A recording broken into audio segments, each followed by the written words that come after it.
That one right there is for all you boys and girls out there. Truly appreciate you guys and gals clicking on the video. I guess I forgot how I normally start my videos. Tackle junkies, what's going on, everyone? Really appreciate you guys and gals clicking on the video. And I'm out here on the Crestliner. Man, I love coming to you guys on the Crestliner. I'm getting sick and tired of shooting videos at the house. But you know, some of you may or may not know this. You know, this is not a full-time gig for me.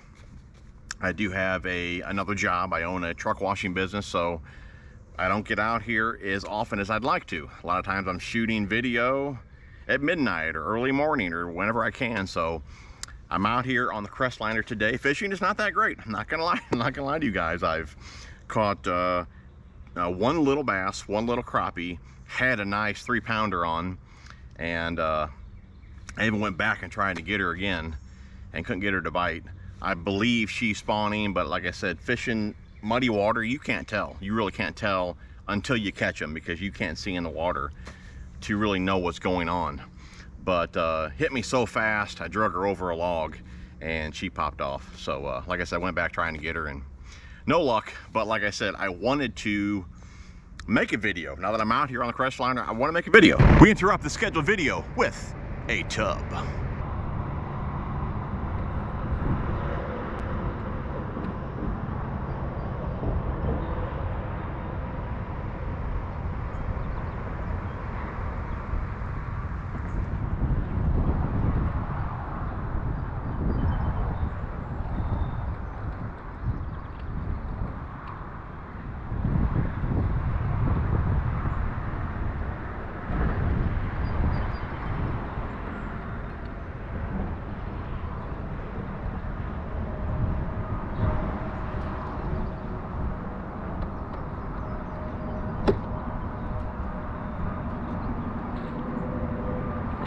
Holy crap!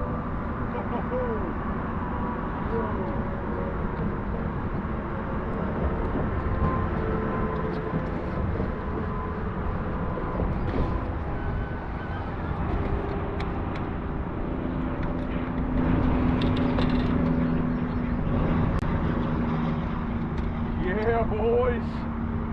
Yeah!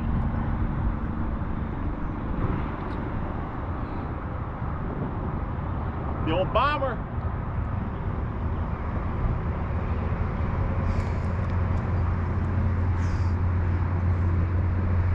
Yeah, boy. How about that one?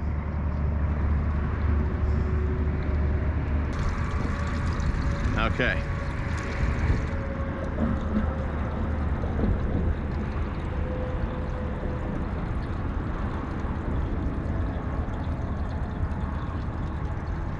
We're holding at 455. 455, boys.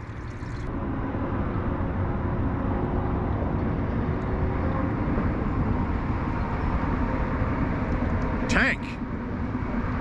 Get the release.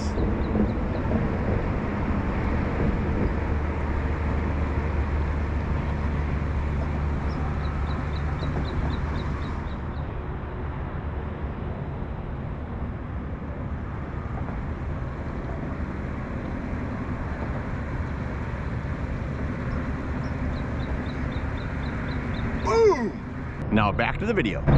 I thought it'd be kind of cool to go over, and these aren't going to be like my top baits for May or top baits for spring. These are like my top baits, okay? Now don't get me wrong, you're not gonna see a spinnerbait in these baits, you're not gonna see a chatterbait, which those are two of my favorites. But I kind of picked out 3 baits, okay, 3 baits that I feel, and this is for me, the way I fish. You know, I feel I can go anywhere with these 3 baits and catch fish. And I figured I would just tell you guys, you know, why I chose these 3. And I'd like for you guys to kind of leave your 3 go-to baits down in the description as well. And again, I know like a Cinco, wacky rig, you know, that stuff's gonna catch fish everywhere as well. But these 3 are mine. These are my favorites. I wanna know your favorites, okay? And guys, I do believe if you can pick all these baits up over there at Lurenet, be linked down below. Code TJ81 gets you guys 15% off over there. There is a ton of brands over there, like 18, 20 brands, and you guys get 15% off the entire website. So definitely check that out. But let's start with, and we'll go over rod and reel as well, rod and reel line. I know you guys like the equipment videos. But the first one's going to be a swim jig, and this is the Mobster, the Booyah Mobster swim jig. I believe it's in 5/16. I believe they're available in 5/16 and ½ ounce, I do believe. This one here is the 5/16. It's got a little grub there on the back. Little swim jig. Now, why wouldn't I choose a spinnerbait or a chatterbait? Again, I mean, I got zero visibility right here in this water, and I fish muddier water majority of the time, and I feel I can toss a spinnerbait or a chatterbait really anytime, okay? But if I'm going to go to a bit clearer water, I would pick the swim jig, just based really on conditions though. You know, you always hear guys talk about spinnerbaits in clear water. You gotta have something to help camo that bait, whether it be cloud cover, you know, wind, you know, something like that, just because, you know, obviously they're more visible in that clear water, they don't look all that real. So you need something to kind of break that up. That's where the wind, the cloud cover comes into play. With it being a mud hole here, I don't really need that. I feel I can fish a spinnerbait even on a slick, calm day. But like I said, to be the most versatile, I'm going with a swim jig for my #1 choice. And these are really no order, but a swim jig for my choice as far as a bait fish, imitator, you know, reaction type bait. I'm going to go with the swim jig here, just because I feel I can fish it pretty much muddy water, you know, to clear water in really any conditions. Swim jigs are great around grass. They have a tapered head there, but great around grass. Today I was tossing them even around a rock bank, just because, you know, right now probably the shad are spawning as well. Great bait here to toss along the rock. I mainly throw them around, like I said, grass, so they come in and out of grass really well. And you can even toss them around wood, you know, lay downs and things like that. But if I had one thing that I would fish it around, it would be grass, okay? Now this one here, I'm not gonna say it's a super beefy hook. I'm running, that is 15-pound Seagar in Vizex. If they have a bit beefier hook, I'm going to run braid. I usually do have a couple combos out, one with braid and one without. Like I said, this is not a super beefy hook, so we're running fluorocarbon at the moment here. Again, 15-pound Seagar in Vizex is what we're running here. And we have that on. This is the Kistler KLX. It's a 7-foot medium heavy. I do believe, I could be wrong, but I do believe this one has a bit softer action. That's normally what I like with my moving baits, a bit softer tip. Again, 7-foot medium heavy. And the real Daiwa Tatula 100. I tell you what, I mean, the Tatula CT I probably recommend the most as a good all-around baitcaster, kind of best bang for your buck. But if you want to spend a few extra bucks, man, that 100 is an awesome reel. I got the, what are these, the wind grips on there. These things are super comfortable as well. But yeah, nice reel, really nice reel.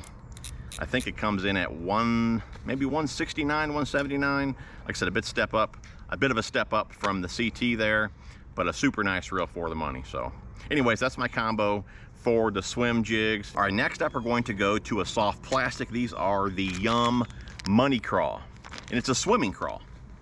Now you may like a beaver bait or whatever the case may be. I really like a swimming type craw, again, especially fishing this muddier water. When you're fishing this watercolor, you know, you're basically target fishing, okay, and you're doing it blind. I mean, you have no idea where these fish are going to be. There is no sight fishing in muddy water. You're just guessing where these fish could be. So at least for me, the idea is to cover water, okay? Try to catch a fish, look at the fish, try to get some clues, but you can't see anything, okay? So I prefer a swimming craw to pitch to the productive areas, and then of course I can swim it back to me and cover some more water, okay? Again, you never really know where these fish are going to be, but you can bank on it. They're going to be next to something. Again, with having muddier water, they can't see all that great, and they're going to feel safer next to something, whether it be a stump, a laydown, a rock, dock post, whatever the case may be. They're going to be on something. So again, you can pitch to the visible cover and then cover a bit more water as you swim it back to you. Maybe there's a laydown or something you didn't know was there, and you can swim that craw along it and possibly get another bite. So for me, a swimming craw would be the next option. And I'm going the red craw. What's it called? Red, I think it's called red shad. The red shad, just because, again, I really have zero visibility here, and this color does show up really well. Okay, and that is a 4-aught Mustad EWG, 1/4 ounce Mustad tungsten, and a Mustad peg. Okay, yum swimming craw. And again, I'm mainly using this as a follow-up bait, or something I can pitch around wood, or really whatever, like I said earlier. I mean, but I'm mainly going to use this where I can't toss the swim jig or the crankbait that we're going to talk about next. I'm going to pitch the plastic around. Like when I missed that fish on the swim jig, I followed up with the soft plastic, didn't catch her, then I went back again with the swim jig. But like I said, it's a good follow-up bait, but a bait that you can pitch to any type of cover. And like I said, it has plenty of action on the retrieve back to you to possibly get bit as well, versus having like a beaver, to where once you hit the productive spot, you don't really have any action swimming it back, where this has a lot of kicking action, and the fish can feel that in this muddier water. So for me, it's going to be a swimming craw. Okay, rod, reel, line for a swimming craw, Texas rig, really anything that I'm using to work the bottom, I'm going to use Seaguar Abrazex. And Vizex is a good all-around line, but Abrazex does have a bit more abrasion resistance to it, and it's got a bit less stretch. Great line for working the bottom. I usually run 15 to 17 pound test. Today we are running 15 pound. This is the Kistler Helium. I'll be doing a review on this rod here soon. Super nice rod, and it should be. I mean, it's like a $400 rod, but it is super nice. 7-foot medium heavy fast action rod. Shimano Metanium and a 7-1. I mean, this is like what, $850 combo. I mean, it's not for everyone. It's definitely super expensive, but if you want to treat yourself and you got the money, I recommend it. I mean, it is super, super nice. Okay, number 3. I know you guys know it's a crankbait, but can you guess which one? If you guys have been around for a while, I'm sure you know this. One of my go-to cranks for the last, 15, 20 years has been the Bomber Square A. And I don't know what it is about this crankbait that makes it so special, but I've caught more big fish on this square bill than any other one. And I know you guys are going to ask about this. This is the Cal Coast Fishing bait sack. Handy little deal there to store your crankbaits. You can clip them on your rod, keep those hooks out of your carpet, out of your seats if you travel with your equipment, your car seats and all that. So keep the baits in the sack. They're great for all treble hook baits. Of course, you can put jigs and plastics in there as well, but fantastic for treble hook type baits when you want to fish with the lure. Pop it off the rod there, squeeze the sack, and pull it out. Obviously, when you're done, put it back in, clip it on your rod, and you are good to go. I'll link those down below as well. Definitely check them out over there. Cal Coast Fishing, code TJ81 will save you guys 15% off over there. But yeah, the Bomber Square A has caught more big fish for me than any other square bill. I don't really know what makes it so special, but man, for $4, it's definitely worth a shot here. Got the red craw. It's got that one knocker type rattle. Now I do make a couple little changes to it. I do change the split ring to an oval. I downsize the hook split ring to a size 2, and then I upsize the hooks to a size 6. My Mustad short shank, I got a video on that which I'll link down below.